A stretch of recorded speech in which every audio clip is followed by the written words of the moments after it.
Welcome everyone to this second Dharma talk of the new year. A special welcome also to our new cohort of residents. Your practice in this place enlivens us all. A few years ago, quite long-time practitioners, Margie and Stephen Hughes, introduced me to the writing of Holgrim. Hog is a Dharma heir of Danon Henry Roshi. So now every week a newsletter arrives in my box, often quite timely. A kind of invitation to practice in fresh words. So here's a bit from this week's note. Hog wrote, "The path of Zen is not a series of lessons, but a natural loosening of assumptions and private stories. It's not so much an intentional letting go as a gentle opening of both hands. And you find you're not diminished thereby. You are, in fact, reacquainted with a boundlessness of mind and heart, right there in the world of magpies and wind and chilly nights and a little child. Assumptions and private stories still arise, but they're less weighty and clingy." He goes on, "Missteps and quirks, our own and those of others, become more interesting, like the stones in a creek that make it sing. No need to haul out the stones. And you find a startling joy in the beauty of broken and overlooked things. As Susan Murphy puts it in Upside Down Zen, a book many of us here have read, this ordinary, mistaken-strewn life is one complete life of grace when we are fully open to it. And it joins with every other life seamlessly. One complete life of grace." That phrase plunged me into a vivid memory from years ago. At a small teacher training session in Kamakura, Japan. A dear Dharma brother to many of us, Migaku Sato, at the time an associate Roshi, he was giving the teisho. He had no notes. Only a single piece of paper with the koan text on it. At one point, Sato held up the paper, and it practically floated from his hands. This paper is nothing but grace. One complete life of grace. The koan that he was talking about, speaking to, was case 10 of the Mumonkan, or Gateless Gate, called Seize the Poor. So let's plunge in and take a look. Always fresh. Here's the case. A monk, Seize, eagerly asked Master Sozan, "I am solitary and poor. I beg you, Master, please help me to become prosperous." San said, "Venerable Zei." "Yes, Master," replied Zei. San said, "You have already drunk 3 cups of fine Hakka wine, and still you say that you have not yet moistened your lips.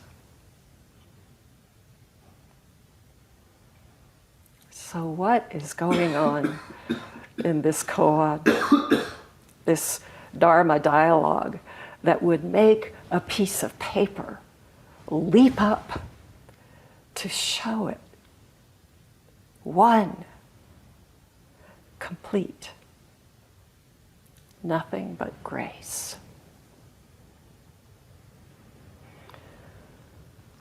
So the koan, the case, is a conversation between a seasoned monk and a renowned master. Strange to the ordinary ear, and so concise. Blink, and you may miss it. The monk is called Seize, or Zei, or King Shui, or King, Chinese monk, well remembered for this case, but otherwise little known. The master is Sozan, or San, Kaoshan, a late 19th century Chinese master, a disciple and Dharma heir of Master Tozan, or Dongshan, and together they co-founded the Soto school in China. So, great master. And Seize comes to Sozan to present himself, or possibly to check the depths of Sozan's world, his experience, or to meet eye to eye in the spacious freedom they are both enjoying. The case says he came eagerly asking, "I am alone and poor. I beg you, Master, please help me to become prosperous." So much prosperity.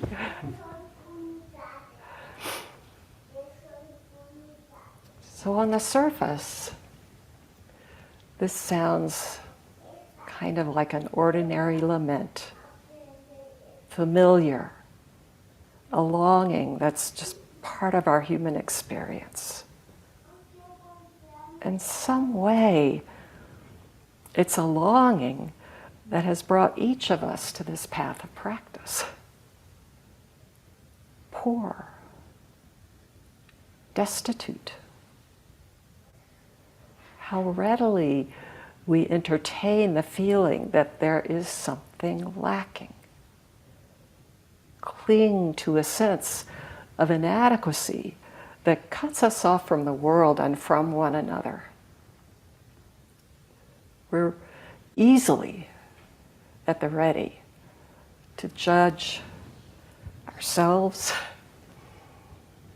and then defend ourselves against our own judgments. It's tiring, distracting, solitary. I'm lonely, isolated, or I'm special, I'm above it all. We see it in practice. I ought to get this. I'll never get this. I don't deserve to see that I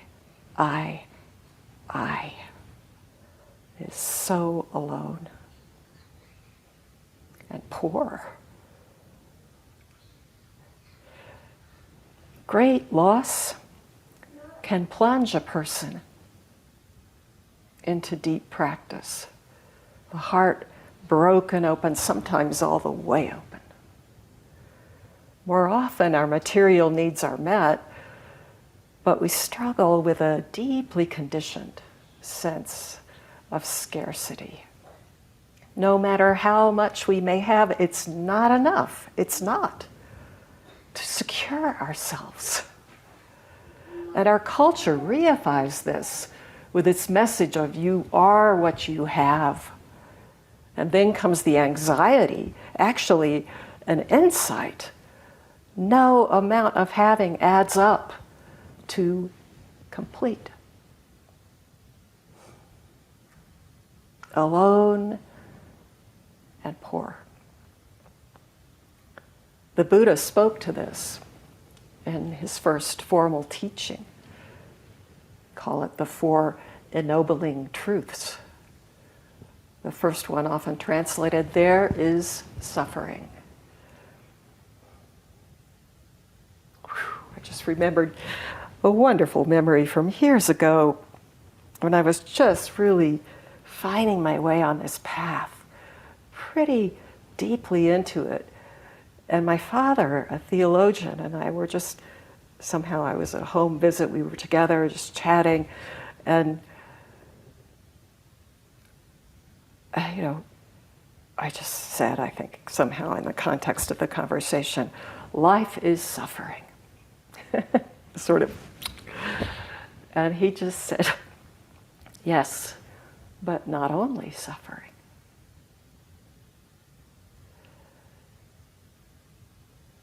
The conversation went on, and so many times I thought, oh, if only I could have just held the space by talking about this human condition. This sense that the Sanskrit and Pali call dukkha, that the wheel is off its axis, it just can't roll freely. There's actually a deep parallel in Christian theology, which I think he would have seen.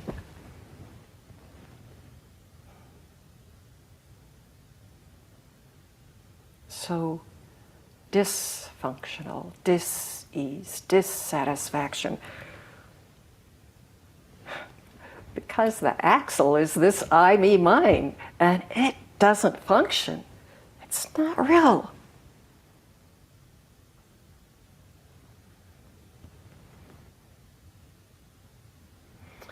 And then comes the root cause of it, the second noble truth, craving.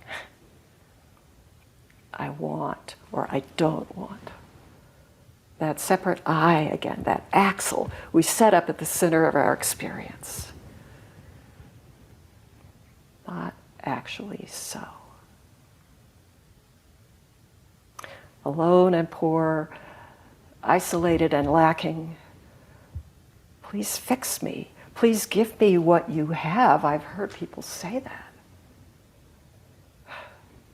How we suffer this isolation and lack, and how the world suffers.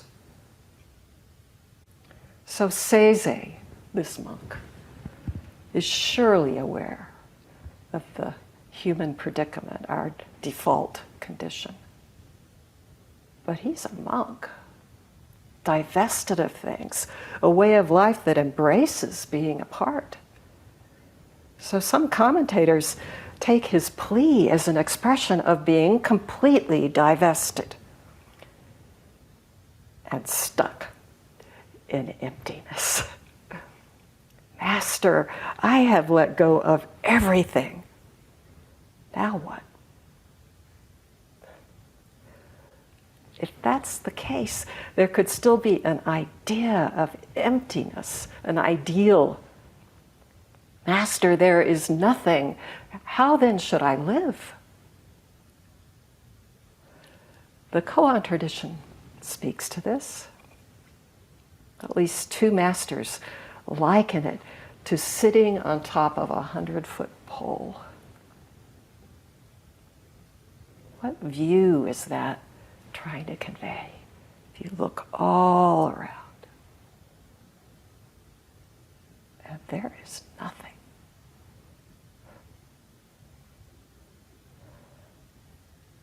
The masters say, you must step forward. Take a single step from the top of the 100-foot pole and manifest your whole body in the 10 directions. In every direction. So how will you take that single step? Sozan, Master Sozan answers immediately, intimately, Venerable Ze. An honorific title, a meeting of respect. Or he could have said, hey there. Or like our Sarah starts email a lot of the time, hey, different generation. Venerable Ze. Yes, Master. A single step. Falling into the world, falling to the groundless ground. This emptiness, freely functioning. Often called wisdom and compassion. I don't know if there's room for that conjunction. So, stuck in emptiness, a single step. That may be instructive, but I don't think it's what's really going on. Lumon's commentary on this case is a pointer, or maybe a tease.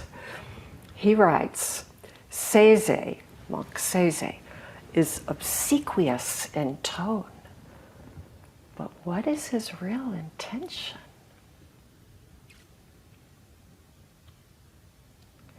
It may look like Seize is needy, but his cup is full. I am solitary and poor. That's Seize's world. Alone, like Shakyamuni Buddha. From the top of heaven to the bottom of the earth, he said, one existence. Or, I alone, but the alone just swallows the I. What's he saying? He's saying this whole universe is myself. He's saying wherever you turn, whatever you pick up, it's your true face. Solitary and poor, one and gone.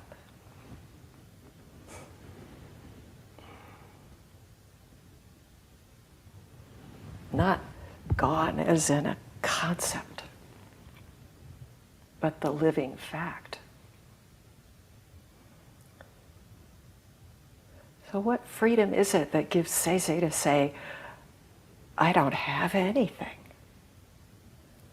There's nothing that is me. I don't have any mind, any body.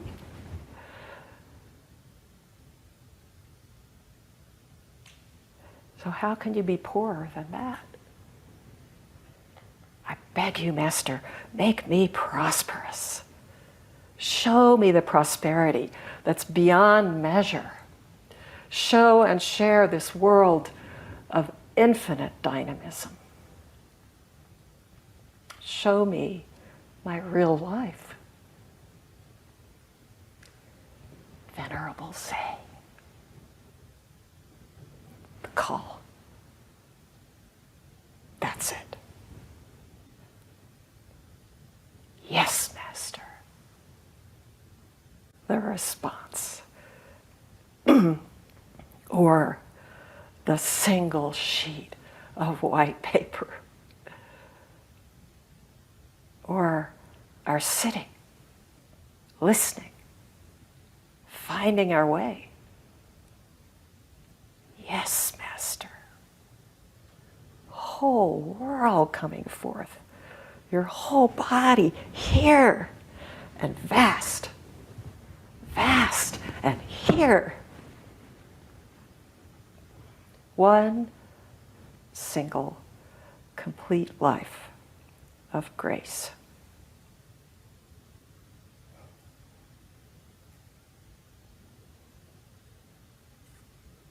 Yeah, just as it is. So how to taste it, to be it. Our Rohatsu Sesshin back in December had as its theme the heart of compassion. We practiced and explored that one heart with the help of several koans and then woven in and through with a kind of exploration of the Heart Sutra. That Heart Sutra, its title and its first line, Prajna Paramita, typically translated perfection of wisdom. Someone in our Sangha just this week told me about an article that there's so much stuff to read. It's a wonderful, and it just parses prajna. Probably something I've heard many, many times. You know how that happens? You hear it, and then suddenly you hear it, and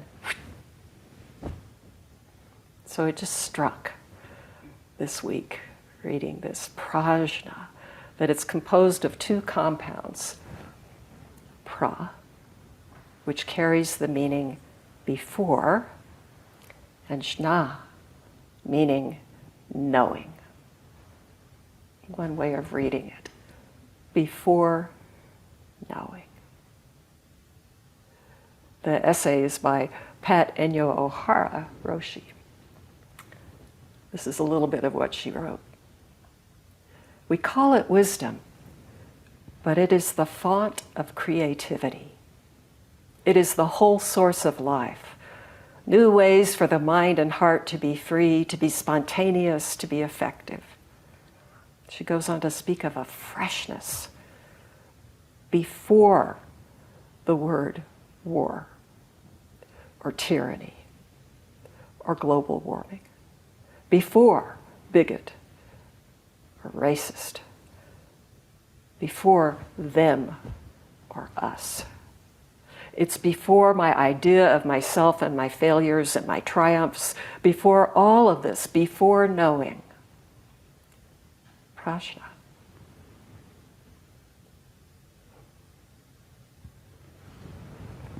So again and again, this is the invitation from the ancestors who live at large in this awake world and speak to us in the midst. This is what the koans do. They each carry a kernel of this. We might hear them on a first hearing and think that is just, nonsense or impenetrable.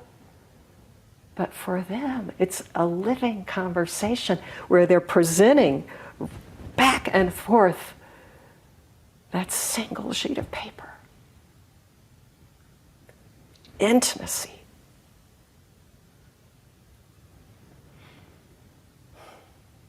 Here, it's Venerable Zay. It's Yes, Master.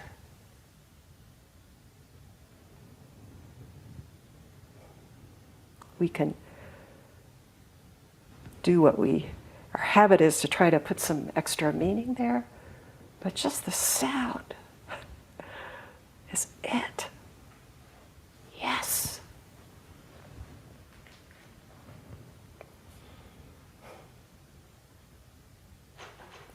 Just a word about this alone. Years ago, we were having dinner with Ruben and Maria at their home in Dallas. It was a lovely evening, and we were just on the back porch.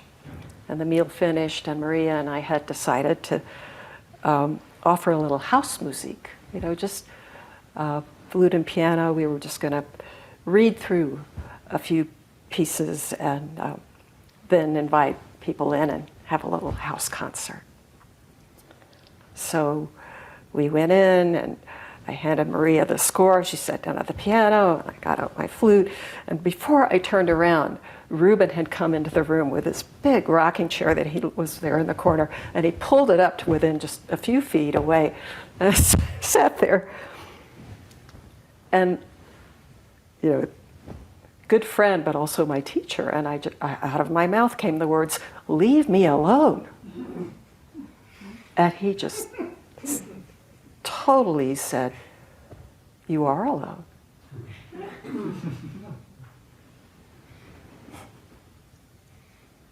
Top of heaven to the bottom of the earth.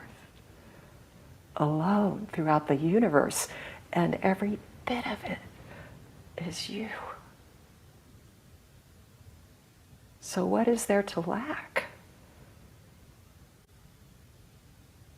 To catch a glimpse of this can break our hearts, maybe all the way open. And it can plunge us right into the heart of this beautiful, broken world.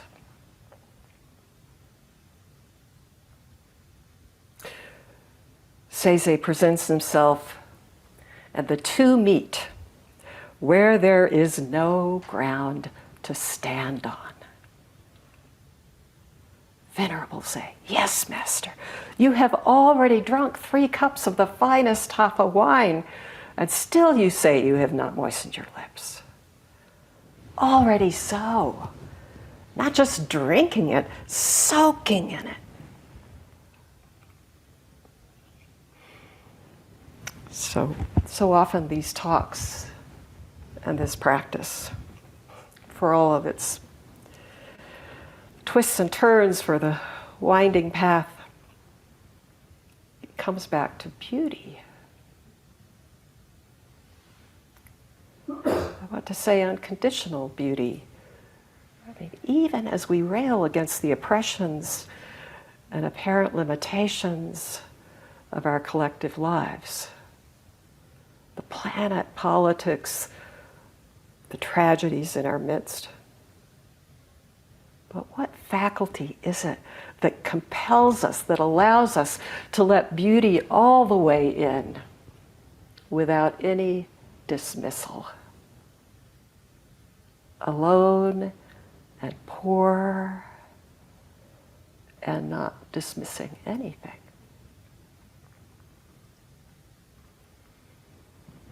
Just a couple of quick tidbits to close this out. A couple of cues or clues.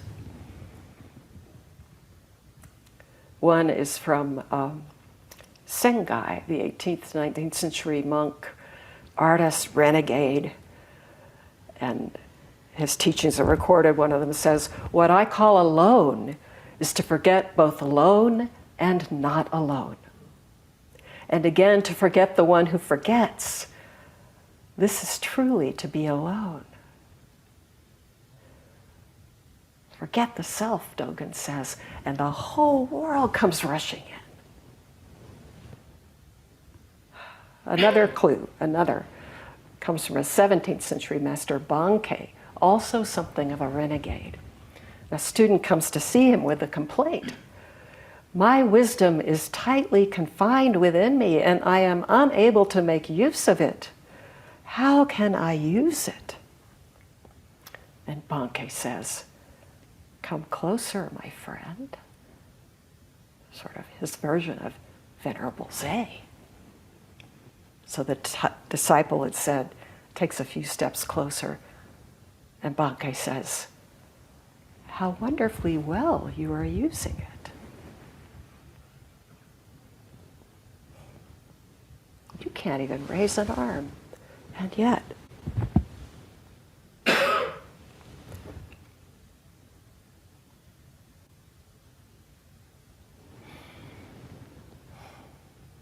So how do we drink the finest wine? In whatever form.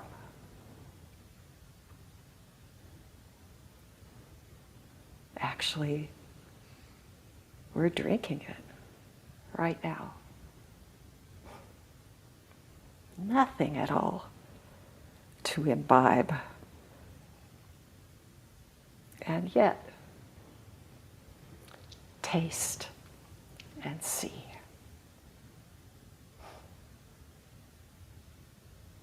And thank you for the party.